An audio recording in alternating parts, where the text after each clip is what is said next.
Greetings netizens, this is the Talking Head again. If you are in Shanghai and you've just arrived, you've put down your bags and you're either in a hotel deciding what to do next, or you've managed to find local accommodation. You need to find out how to get around Shanghai. It is a huge city. The CBD can go for 25 kilometres or miles, and you can get lost if you get off the main track. The main track for this example would be Nanjing Road, which is all the high-end shops and eateries and other entertainments, expatriate apartments, the Ritz-Carlton Hotel, the JC Mandarin Hotel, Kerry Centre and other places that you will find yourself going to. If you're not sure how to get around the local area, there are two ways to do this. Simply, you can go to a newsstand on any street in Shanghai. Generally these places are little double-sized telephone booth little shops, and they will have old Chinese women usually working inside, where they're surrounded by magazines, matches, bubblegum and other trappings. Here you can go and buy a street map. There are two versions. One's in Mandarin, this one is in Mandarin. Or you can buy one in English. They're a little hard to find, but you can get them.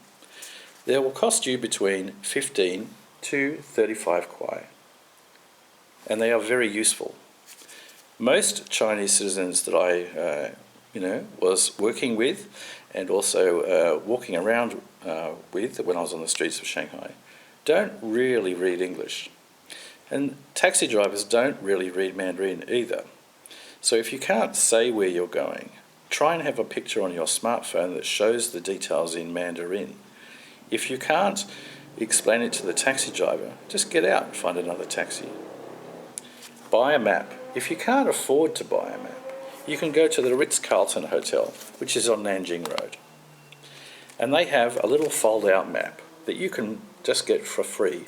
You don't have to be staying there to get hold of it, but it's a little pop-up map. I'll just fold it out. And it comes with a number of items of interest, places you can go, and little details on where to go shopping, where to buy certain things, where to find a tailor. But the best part is the map, which will fold out into a little pictured map of the city.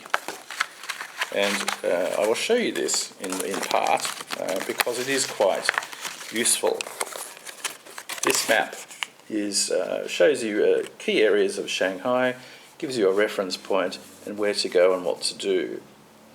Once you become familiar with the area, you can also move around on a tourist bus, which has get-on, get-off stops all over Shanghai. There's a variety of different routes that you can be on.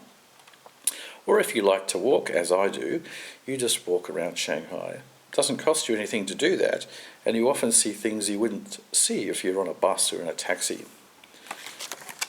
So if you're getting around Shanghai and you also decide that you don't want to stay in a hotel, hotels now are quite expensive in Shanghai. Generally speaking, you will pay roughly around $100 a night for a 4 to 5 star hotel. If you don't want to pay that amount of money to live in a city of 30 million people, you will need to look at other options. There are a chain of local Chinese hotels called the Jinjiang Hotel or the Hunting Hotels. You can rent rooms here, double bed, flat screen TV, bathroom, alarm clock. Beds are pretty comfortable here, very standard of course, and you can pay roughly up to 300 maybe 330 RMB a night, which works out. It's not too dear. It's just under $300. It's just under $50 US. However, if you wish to rent an apartment, and there are a number that you can rent within this city, you can look up on the internet for a place called casimapo.com. I think it's .com. I rented an apartment from this man Harbin, and it was on line 2, the main subway line in Shanghai. I was paying approximately $55 a night to live in a fully furnished one-bedroom apartment with 2 air conditioners, a flat-screen TV, a kitchen and a laundry, and an enclosed balcony. This was a very good rate for the 2 weeks that I was in Shanghai recently, as it was very affordable, easy to get to, private, quiet, and functional. And I could do my own laundry without being screwed by a local laundry fee.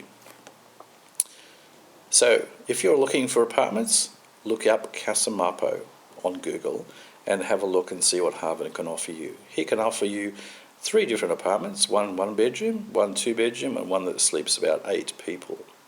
Prices vary, of course, and the longer you are there, the cheaper it can get. You can also talk to Harvin. He speaks very good English, and you can communicate on the telephone and by email. And you can also arrange to be picked up by one of his drivers at the airport or delivered there when you leave. Anyway, enjoy your time in Shanghai. Catch you next time.